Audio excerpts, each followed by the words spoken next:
નમસ્કાર. આકાશવાણી અમદાવાદ વડોદરા પ્રાદેશિક સમાચાર વિભાગ રજૂ કરે છે સાપ્તાહિક કાર્યક્રમ સમાચાર દર્પણ. આજના અંકમાં પ્રધાનમંત્રી નરેન્દ્ર મોદીએ ગાંધીનગરમાં વાયબ્રન્ટ ગુજરાત વૈશ્વિક વેપાર મેળાને ખુલ્લો મૂક્યો. 1000થી વધુ પ્રદર્શકો સાથે આ દેશનો સૌથી મોટો વેપાર મેળો બનશે. 10મી વાયબ્રન્ટ ગુજરાત વૈશ્વિક રોકાણ પરિષદનું આવતીકાલે પ્રધાનમંત્રીના હસ્તે ઉદઘાટન. વિશ્વના ટોચના ઉદ્યોગ પ્રતિનિધિઓ ગાંધીનગરની મુલાકાતે. રાજ્યમાં એકતાનગર, દ્વારકા સહિત વિવિધ સ્થળોએ આંતરરાષ્ટ્રીય પતંગ મહોત્સવોનું આયોજન. અયોધ્યામાં પ્રભુ રામચંદ્રના આગમન પહેલા તમામ મંદિરોમાં સ્વચ્છતા ઝુંબેશ હાથ ધરવા પ્રધાનમંત્રીની દેશવાસીઓને અપીલ. રામલલ્લાના આગમન નિમિત્તે ગુજરાતની લોકગાયિકા ગીતા રબારીએ રજૂ કરેલ ભજનની પ્રધાનમંત્રીએ કરી પ્રશંસા. અને નવા આકર્ષણો બાદ કચ્છના સફેદ રણમાં ચાલી રહેલા રણોત્સવમાં પ્રવાસીઓની ભીડ ઉમટી.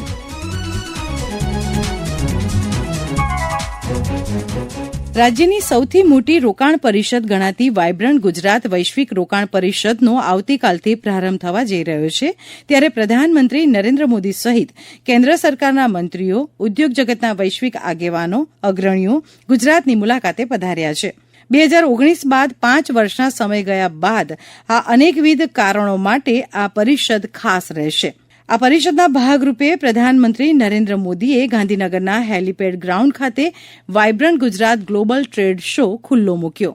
અંદાજિત 2 લાખ ચોરસ મીટરના ભવ્ય પરિસરમાં સ્થપાયેલ આ ટ્રેડ શોમાં 1000થી વધુ પ્રદર્શકો તેમના સંશોધન અને ઉત્પાદનો રજૂ કરશે. સાંભળીએ એક રિપોર્ટ.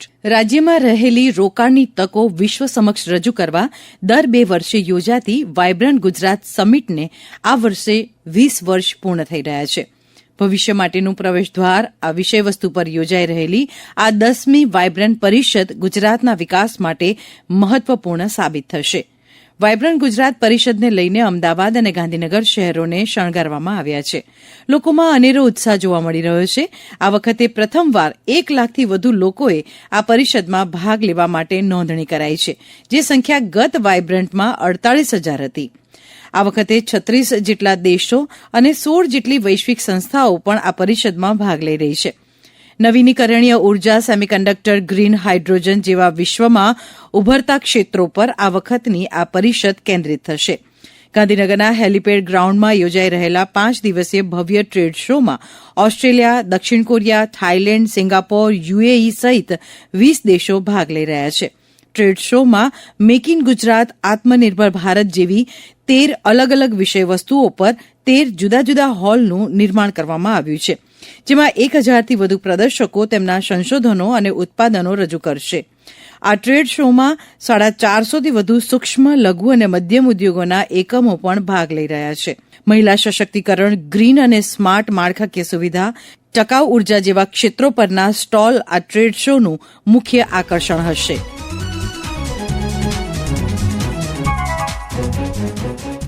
દેશની આઝાદીને 100 વર્ષ પૂર્ણ થયા છે અને હવે આપણે અમૃતકાળ તરફ આગળ વધી રહ્યા છીએ.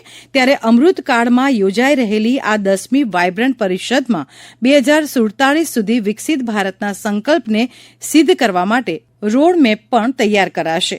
વધુ માહિતી આપતા ઉદ્યોગ વિભાગના અધિક મુખ્ય સચિવ S.J. હૈદરે આ મુજબ માહિતી આપી.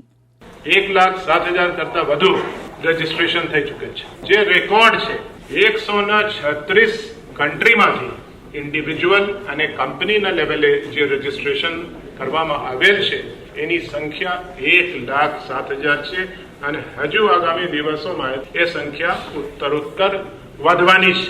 અને જે આપણે સેમિનારનું આયોજન કરી રહ્યા છીએ એમાં પણ સંખ્યા ખૂબ જ વધતી જાય છે. સમગ્ર વાયબ્રન્ટ ગુજરાત 2024ની નેજા હેઠળ કુલ 125 કરતા વધુ કાર્યક્રમો યોજાઈ રહ્યા છે.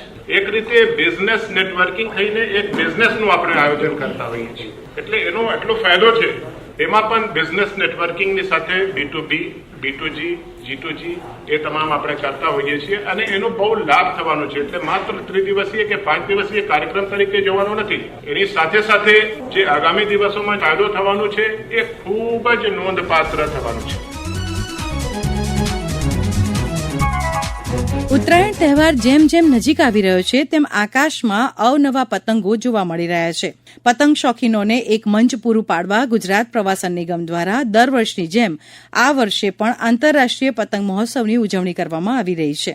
અમદાવાદ, વડોદરા ઉપરાંત સ્ટેચ્યુ ઓફ યુનિટી, વડનગર તેમજ દેવભૂમિ દ્વારકામાં પણ આંતરરાષ્ટ્રીય પતંગ મહોત્સવ યોજાઈ રહ્યા છે.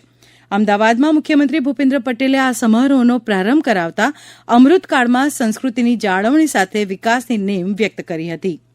પતંગ મહોત્સવ સમાજના ગરીબ શ્રમજીવી પરિવાર માટે આર્થિક આધારનો ઉત્સવ બન્યો છે.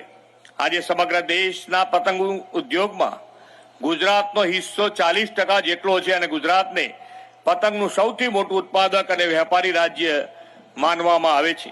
પ્રવાસન પ્રવૃત્તિને વેગ આપવા વડોદરા, એકતાનગર, દ્વારકા, સુરત, રાજકોટ, ધોરડો, વડનગર અને નડાબેટ ખાતે પણ જનભાગીદારી જોડવાના આશયથી આ વર્ષે પતંગ મહોત્સવનું આયોજન કરવામાં આવ્યું છે. પતંગ મહોત્સવ પ્રકૃતિની આરાધનાનો, જતન અને સંવર્ધનનો પણ ઉત્સવ છે. આદરણીય વડાપ્રધાનશ્રીએ રોજિંદા જીવનમાં પણ આપણને મિશન લાઈફ અપનાવીને પ્રકૃતિ પર્યાવરણ જાળવણીનું પ્રેરક ચિંતન આપેલું છે. તેમણે આપણી પ્રાચીન વિરાસત સંસ્કૃતિ જાળવીને સાથે વિકાસ કરવાની પણ સમ્યક વિકાસનો માર્ગ દર્શાવ્યો છે. ઉત્તરાયણ જેવા પરંપરાગત ઉત્સવ સાથે પતંગની ભવ્ય વિરાસતનો ઇતિહાસ દર્શાવતું થીમ પેવેલિયન પણ અહીં બનાવવામાં આવ્યું છે. વોકલ ફોર લોકલના વડાપ્રધાનશ્રીને ધ્યેયને સાકાર કરવા હસ્તકલા કારીગરોના ઉત્પાદનનું હેન્ડીક્રાફ્ટ માર્કેટ અને ગુજરાતી ખાણીપીણીની ચીજ વસ્તુઓ પણ અહીં રાખ્યા છે. અને પતંગ મહોત્સવ દરમિયાન રોજ 13 જાન્યુઆરી સુધી સાંસ્કૃતિક ઉત્સવ પણ અહીંયા યોજાવાના છે. વડાપ્રધાનશ્રીના માર્ગદર્શનમાં દેશનો વિકાસનો પતંગ વિશ્વમાં નવી ઊંચાઈ સર કરે છે. તેમણે આઝાદીના અમૃતકાળમાં વિકસિત ભારત 2047નો સંકલ્પ કર્યો છે. ગુજરાતના સર્વગ્રાહી વિકાસની પતંગને સૌ સાથે મળીને ઊંચી ઉડાન આપીએ અને વિકસિત ગુજરાતથી વિકસિત ભારતના નિર્માણનો સંકલ્પ આપણે સૌ કરીએ. ઉજવણીના આ મહિનામાં એક નવી કડી ઉમેરવા જઈ રહી છે. અયોધ્યાની પાવન ભૂમિ પર થનારી રામલલ્લાની પ્રાણ પ્રતિષ્ઠાને લઈને સમગ્ર દેશમાં અનેરો ઉત્સાહ જોવા મળી રહ્યો છે. ત્યારે આ ઐતિહાસિક અવસરને આવકારવા પ્રધાનમંત્રી નરેન્દ્ર મોદીએ દેશવાસીઓને આગામી 14મી તારીખથી મંદિરોમાં સ્વચ્છતા અભિયાન હાથ ધરવા અપીલ કરી છે. आज मेरा एक आग्रह मेरे अयोध्या के भाई बहनों से, आपको देश और दुनिया के अनगिनत अतिथियों के लिए तैयार होना. अब देश दुनिया के लोग लगातार हर रोज अयोध्या आते रहे. इसलिए अयोध्या वासियों को एक संकल्प लेना है. अयोध्या नगर को भारत का सबसे स्वच्छ शहर बनाने का. ये स्वच्छ अयोध्या, ये अयोध्या वासियों की जिम्मेदारी. देश भर के लोगों से मेरी प्रार्थना है, भव्य राम मंदिर के निर्माण के निमित्त एक सप्ताह पहले 14 जनवरी मकर संक्रांति के दिन से पूरे देश के छोटे मोटे सब तीर्थ स्थलों पर स्वच्छता का एक बहुत बड़ा अभियान चलाया जाना चाहिए. हर मंदिर, हिंदुस्तान के हर कोने में हमें उसकी सफाई का अभियान मकर संक्रांति 14 जनवरी से 22 जनवरी तक हमें चलाना चाहिए. प्रभु राम पूरे देश के हैं और प्रभु राम जी जब आ रहे हैं तो हमारा एक भी मंदिर, हमारा एक भी तीर्थ क्षेत्र उसका और उसके परिसर के इलाके अस्वच्छ नहीं होना चाहिए. ભજન, સંગીત અને સત્સંગ સાથે લોકો આ આનંદની અભિવ્યક્તિ કરી રહ્યા છે. ગુજરાતની લોકગાયિકા ગીતાબેન રબારી દ્વારા અયોધ્યામાં પ્રભુ રામના આગમન પર રજૂ કરેલા ગીતની દેશભરમાં પ્રશંસા થઈ રહી છે. પ્રધાનમંત્રી નરેન્દ્ર મોદીએ પણ સોશિયલ મીડિયા પર ગીતા રબારીના આ ગીતને આવકાર્યું હતું. સાંભળીએ આ ગીતની એક ઝલક.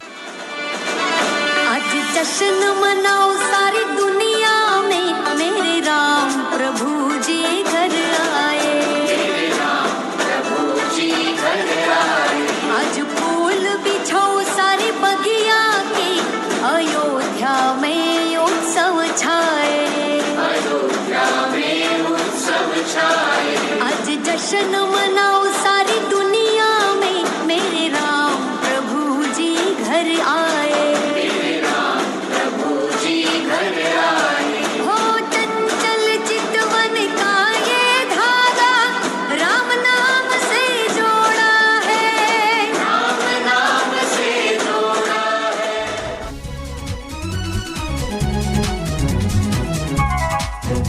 એશિયાના એકમાત્ર એવા કચ્છના સફેદ રણમાં હાલ પ્રવાસીઓની ભીડ ઉમટી પડી છે.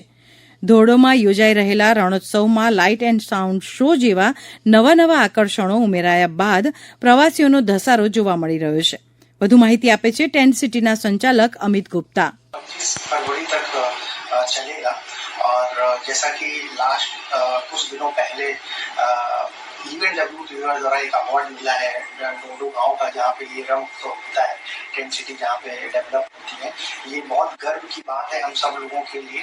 और पहले लाखों की संख्या में लोग आते थे इस उत्सव को सेलिब्रेट करने के लिए, और ये अवार्ड मिलने के बाद और उम्मीद है कि इस संख्या में भी बढ़ोतरी होने की. ये जर्नी एक रात की जर्नी नहीं है. 2009 से एक विजन था हमारे देश के, जो आज प्रधानमंत्री हैं मिस्टर मोदी जी, उनका विजन 2009 की जर्नी है और आज हम लोग 2023 में हैं. और ये विजन की एक खूबसूरती थी कि विश्व के नक्शे में आज इस जगह का नाम दर्ज हुआ है. और पर्यावरण को लेके भी हम लोग एक संदेश देना चाहते हैं. इसके हम लोगों ने टेंट सिटी में काफी बदलाव किए हुए हैं कि प्लास्टिक का वेस्ट हम लोग किस तरह से कम कर सके, रिसाइकल कैसे कर सके. जो कंज्यूमेबल्स होते हैं उसमें भी हम लोगों ने वुडन का प्रयोग किया है. और साइकिल्स का भी हम लोगों ने इंक्रीज करे हैं, नंबर इंक्रीज करें. डिफरेंट काइंड्स ऑफ साइकिल को हम लोगों ने इंट्रोड्यूस किया है. ई व्हीकल्स पे हम लोगों ने जोर दिया है. तो एक मैसेज हम लोग देना चाहते हैं कि पर्यावरण भी आज की डेट में बहुत इम्पोर्टेंट है. તાજેતરમાં સોમનાથ ટ્રસ્ટ દ્વારા રણ ઉત્સવમાં પ્રભાસ તીર્થમાં સોમનાથ આ નામના વિશેષ પ્રદર્શનનો પ્રારંભ કરાયો છે. હવે ધોરડોના રણમાં આવનારા પ્રવાસીઓ રણમાં બેઠા સોમનાથ દાદાના દર્શન કરી શકશે. આ નવી પહેલનું ઉદઘાટન કર્યા બાદ પ્રસિદ્ધ કથાકાર ડોક્ટર મહાદેવ પ્રસાદ મહેતાએ આ મુજબ જણાવ્યું. ખાસ કરીને રાષ્ટ્રીય લોકો, આંતરરાષ્ટ્રીય લોકો આ જાન્યુઆરીના માસમાં રણોત્સવને માણવા માટે બધા પધારતા હોય, તો એ બધાની વચ્ચે પ્રભાસ તીર્થમાં સોમનાથ એવા સદભાવ સાથે સોમનાથ ટ્રસ્ટે સોમનાથની ભવ્યતા, સોમનાથની સમૃદ્ધિ અને સોમનાથ મહાદેવના આશીર્વાદ બધાને મળે એ હેતુથી એક ગેલેરી ઊભી કરવામાં આવેલી છે. આજે એમના ઉદ્ઘાટન પ્રસંગે મને ખૂબ આનંદ થયો. ફક્ત સોમનાથનો ભવ્ય ઇતિહાસ નહીં, આર્થિક દ્રષ્ટિએ પણ સોમનાથના સમુદ્રથી પૂર્વમાં કેવો વ્યવહાર થતો હતો, કેવી રીતે વ્યાપાર થતો હતો એમની માહિતી, બધા તીર્થોની અગ્નિ તીર્થ, સોમ તીર્થ, સૂર્ય તીર્થ એમની માહિતી, ભાલકા તીર્થની માહિતી. એમની સાથે સાથે સોમનાથ ટ્રસ્ટ ફક્ત એક મંદિરના વ્યવસ્થાપન માટે જ નહીં, દરિદ્ર નારાયણની સેવા, પાઘ સેવાના માધ્યમથી મહાદેવજીને જે પાઘ ધરવામાં આવે છે પાઘડીના હિસાબથી, એના વસ્ત્ર વિધવા મહિલાઓ છે તેમના સુધી પહોંચાડવામાં આવે છે, દરિદ્ર નારાયણ સુધી પહોંચાડવામાં આવે છે. અનેક પ્રવૃત્તિઓ, એ પછી આર્થિક સંકટ હોય કે મહામારી હોય, કોઈ પણ પ્રસંગમાં સોમનાથ ટ્રસ્ટ સેવારત છે.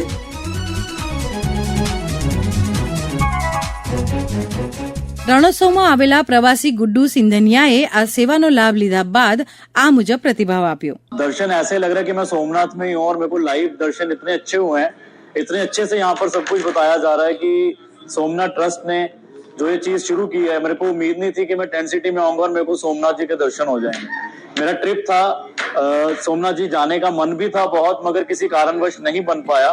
मगर मुझे लगता है कि शायद महादेव ने ही मुझे बताया कि यार दर्शन तेरे को, तुम आप यहाँ आओगे तो आपका दर्शन यहाँ बहुत अच्छे हो गए हैं और मेरा ट्रिप सफल हो गया है. महादेव जी की तो, भोलेनाथ की माया तो भोले को ही पता है.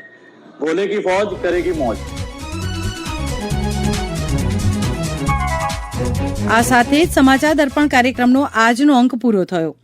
સમાચાર દર્પણ કાર્યક્રમ આકાશવાણી અમદાવાદ વડોદરાના પ્રાદેશિક સમાચાર વિભાગ દ્વારા દર મંગળવારે રાત્રે 9:15 રજૂ કરવામાં આવે છે. સંકલન અને રજૂઆત હિના મોદી, લેખન અને સંપાદન અપર્ણા ખૂંટ.